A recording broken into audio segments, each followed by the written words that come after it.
시간 하나님께서 우리에게 주시는 말씀은 사도행전 10장 1절부터 16절까지의 말씀입니다. 사도행전 10장 1절부터 16절까지입니다. 한 절씩 교독하시겠습니다. 가이사랴에 고넬료라 하는 사람이 있으니 이달리아 부데라 하는 군대 백부장이라.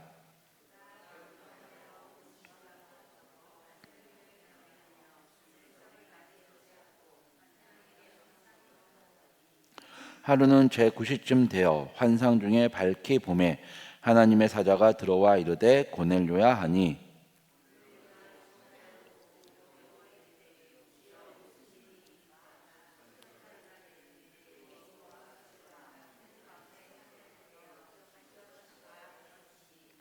내가 지금 사람들을 요바에 보내어 베드로라 하는 시몬을 청하라.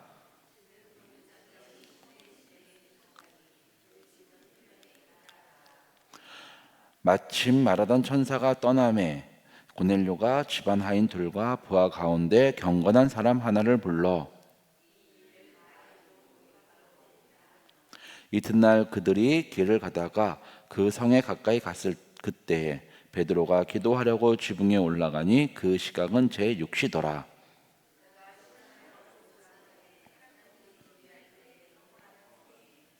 하늘이 열리며 한 그릇이 내려오는 것을 보니 큰 보자기 같고 네 귀를 메어 땅에 들이웠더라.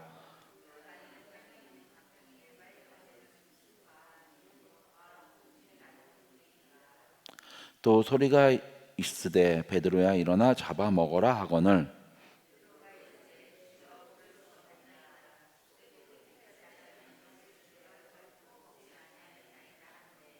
또 두 번째 소리가 있으되 하나님께서 깨끗하게 하신 것을 내가 속되다 하지 말라 하더라. 이런 일이 3번 있은 후 그 그릇이 곧 하늘로 올려져 가니라. 아멘.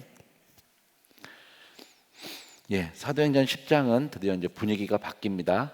9장까지는 사도들을 중심으로 예루살렘과 온 유대 사마리아까지 복음이 전파되었고 교회가 든든히 서갔습니다. 그리고 10장부터는 분위기가 바뀌어서 제일 처음으로 사마리아까지는 그래도 사도들이 유대인이라고 할 수 있는 사람들에게 복음을 전했습니다. 왜냐하면 유대와 예루살렘 지역에 살고 있는 사람이었으니까요. 그리고 그들은 땅끝에서 오는 사람들, 땅끝에서 오는 유대인들을 향해서만 복음을 전했습니다. 그리고 그들이 돌아가서 그곳에서 교회를 세웠죠. 우리가 알고 있는 로마 교회, 바울의 로마서를 받는 사람들이 바로 이들입니다. 성령이 강림했을 때 예루살렘에 와서 베드로의 설교를 듣고 회심한 사람들이 세운 교회가 로마 교회이고, 그 전까지는 바울이 편지를 쓰고 바울이 로마에 가기 전까지는 어느 누구도 그곳은 성령을 알지도 못했고 성령 세례도 알지 못하는 초기 베드로의 설교를 듣고 회심한 사람들이 세운 교회가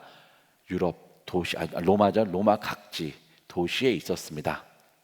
그리고 사도들이 가서 전한 곳은 바로 유대인들에게만 전했었죠. 그런데 처음으로 10장부터 이방인이 등장을 합니다. 고넬료라 하는 사람이죠.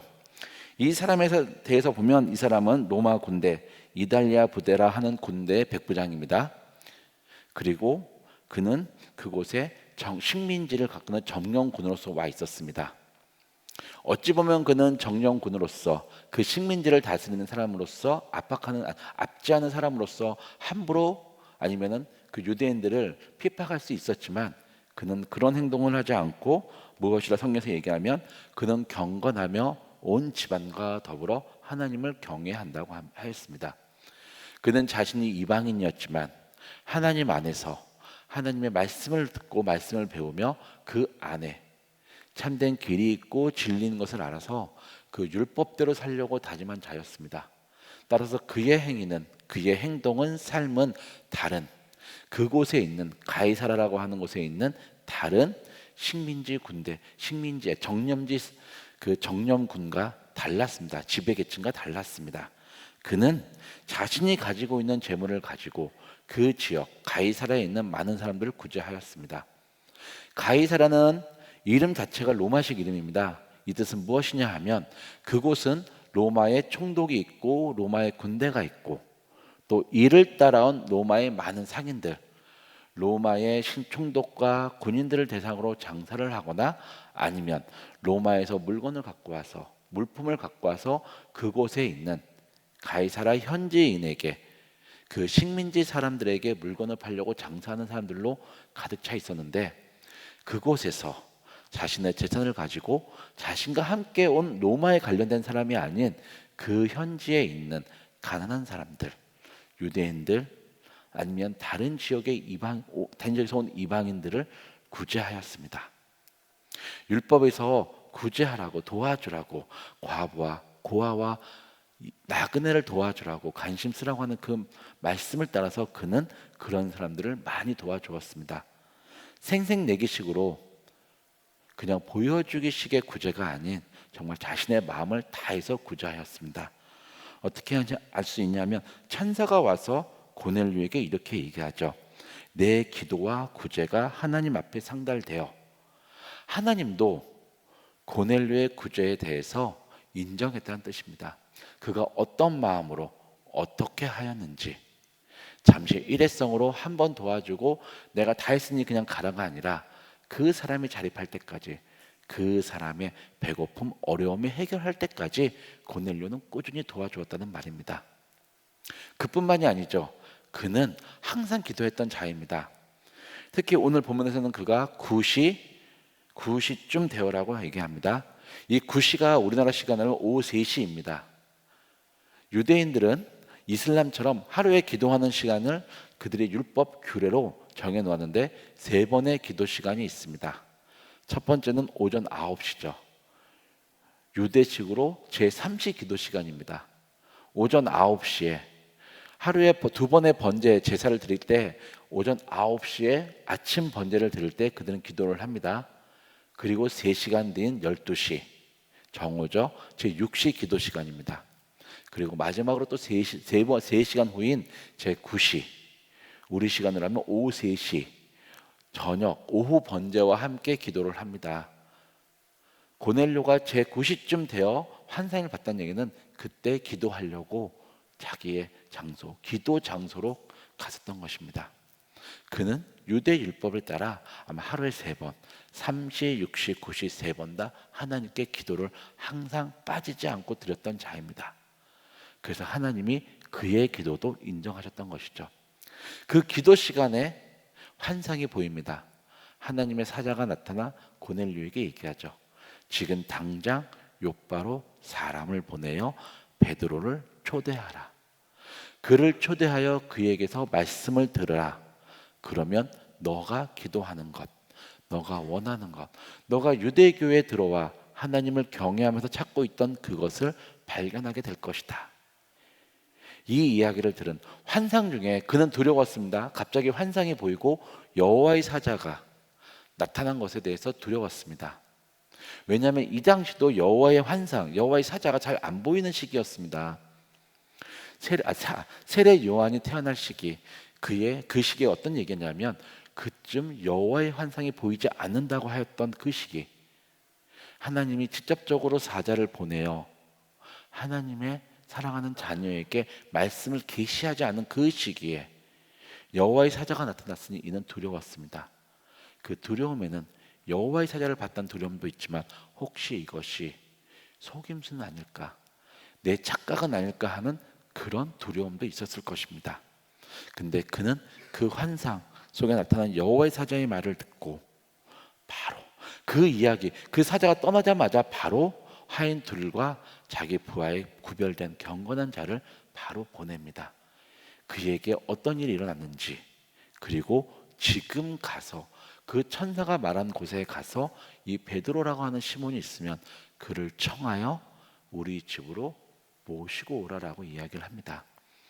그는 그 환상에 대해서 두려웠으면서 어찌할 수 없음에도 그 환상, 거기 나오는 말씀에 순종하여 베드로를 초대하였습니다.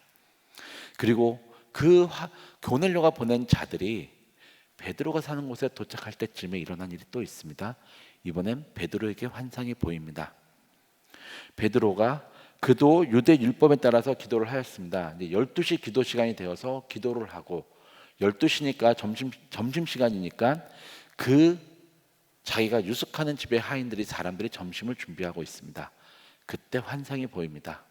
어떤 환상입니까? 다 알고 있습니다. 보자기 안에 그릇이 있고 그곳에 땅에 네 발 달린 각종 짐승과 기는 것과 하늘 나는 새 각종 그 모든 짐승이 담긴 그 그릇이 내려옵니다. 그리고 배고픈 베드로에게 이렇게 얘기하죠. 그 안에 담겨있는 짐승들을 보여주면서 잡아먹어라. 베드로가 그 짐승들을 보았습니다. 그 짐승들, 그 그릇 안에는 각종 짐승이 있습니다. 아마 거기에는 정결한 짐승, 율법에서 먹어도 된다라고 하는 짐승들도 있었을 것이고 먹으면 안 된다라고 하는 것도 있었을 것입니다. 섞여 있었죠. 그 그릇을 보는 순간 베드로는 자신이 유대임을 기억하고 유대의 율법을 생각하였습니다.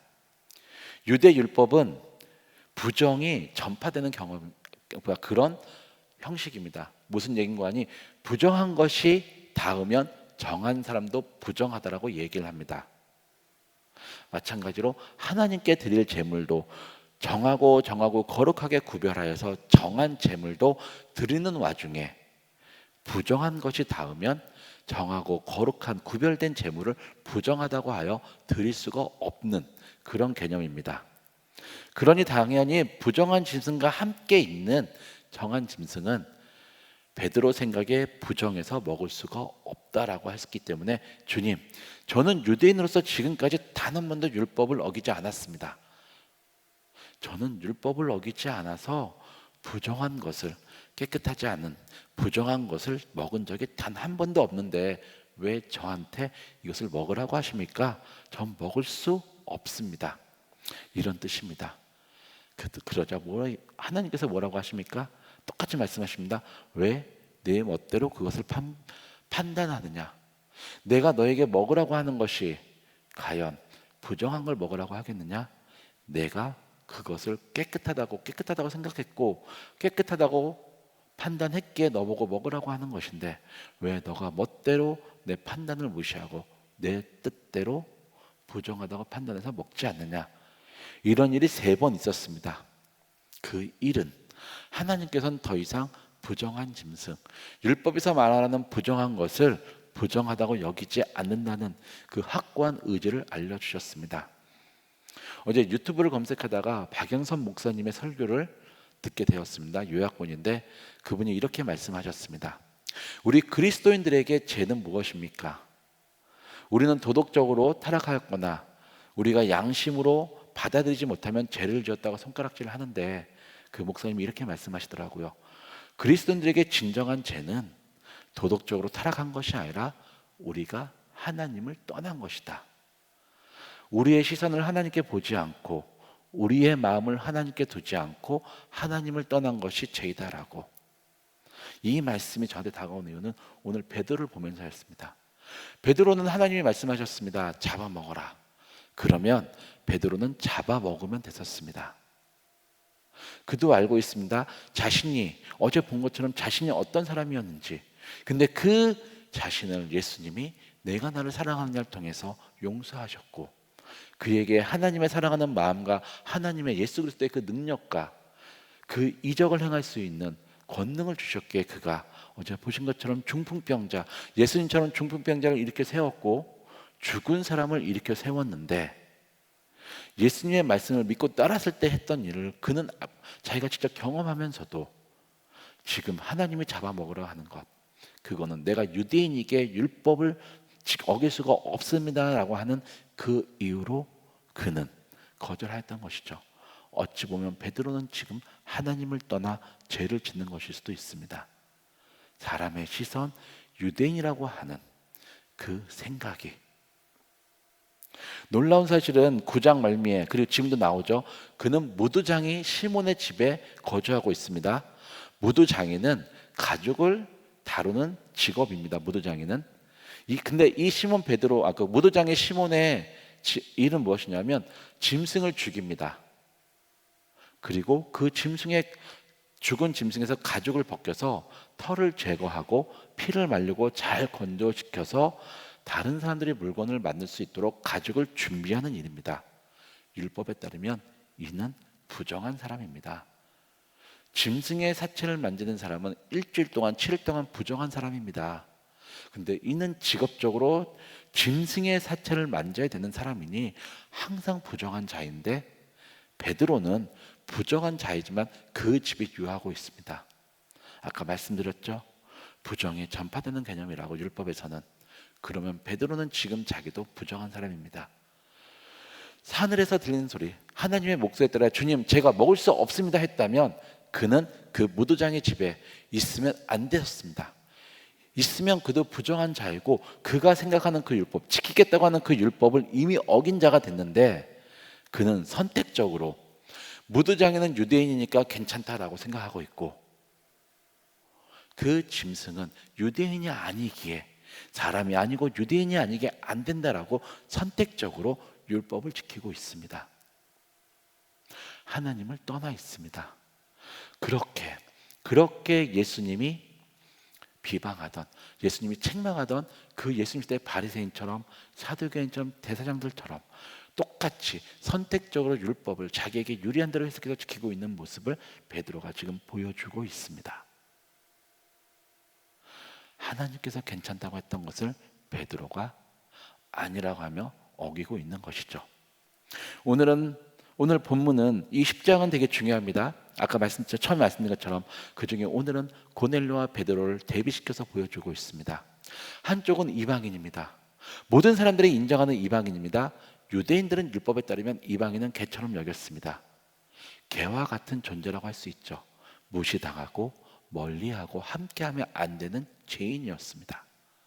근데 그는 하나님이 그의 기도와 구제를 인정하여 하나님께서 직접 구원의 길을, 구원을 선물로 주시기 위해서 베드로를 청하라 하였고, 한 명은 성령을 받아서 하나님의 말씀대로 능력과 기적과 이사를 행하며 하나님의 복음을 전하고 그의 안수기도로 성령이 임하는 놀라운 능력까지 행하는 자였습니다.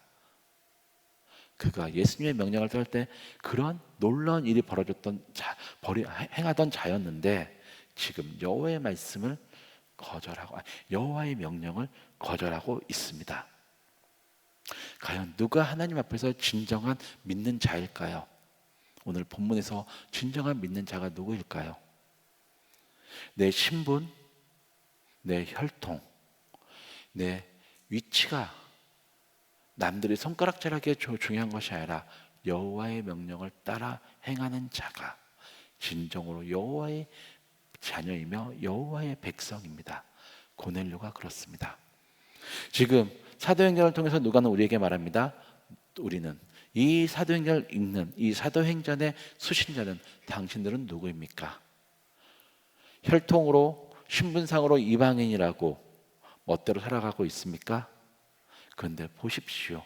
혈통으로 유대인이지만 하나님을 떠나 이방인처럼 사는 사람이 있습니다. 때로는 그가 우리가 아는 교회 내 유명한 지도자이더라도 말씀을 떠나 살 때가 있습니다. 여러분은 누가 어느 쪽 길을 택하시겠습니까? 이방이지만 말씀을 순종하는 고넬료입니까? 사도이며 유대인이지만 지금 말씀을 거절하는 베드로입니까? 선택하십시오. 우리는 내일과 내일 모레 약 이틀 정도에 걸쳐서 10장을 살펴봅니다. 이 말씀의 답은 쭉 나옵니다. 그러나 오늘 우리는 결단을 해야 됩니다. 선택을 해야 됩니다. 무엇을요? 하나님과 함께 하기로, 하나님의 말씀을 떠나겠다고, 말씀을 따르겠다고, 죄송합니다. 떠나는 게 아니라 따르겠다고, 말씀과 항상 함께 하겠다고, 그것이 우리에게 있어서 의미며 우리에게 있어서 우리의 하나님을 향한 사랑의 보답이 됩니다. 오늘 하루도 하나님과 함께하고 하나님의 말씀대로 따라 사는 여러분들이 되기를 기도하고 축원하겠습니다. 기도하시겠습니다. 하나님 아버지, 고넬료는 이방인이면서도 사람들이 손가락질하는, 구원이 없다고, 믿음이 없다고, 하나님과 함께하지 않는다는 하는 이방인이면서도 하나님을 경외하며 하나님의 말씀에 따라 기도하며 구제하였던 자입니다. 그는 하나님의 말씀을 들을 때 그것이 두려우면서도 그 말씀에 바로 순종하였습니다.